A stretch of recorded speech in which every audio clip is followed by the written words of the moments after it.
I'm Major Jim Prudy, Commander of the Traffic Division for the Kansas City, Missouri Police Department.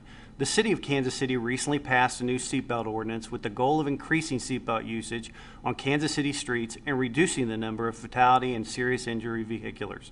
The ordinance will result in a change in the way seatbelt enforcement is conducted in Kansas City.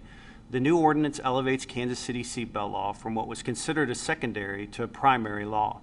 That means that a Kansas City police officer can now stop a vehicle if the officer observes that either the driver or any front seat passenger of the vehicle is not wearing a seatbelt.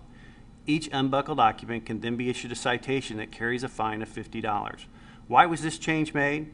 Because we've reached a point in Kansas City where educating vehicle occupants on the benefits of wearing a seatbelt and voluntary compliance with a secondary seatbelt law are no longer effective in significantly increasing seatbelt usage or bridging the gap between our seatbelt usage of 79% and the national average of 86%.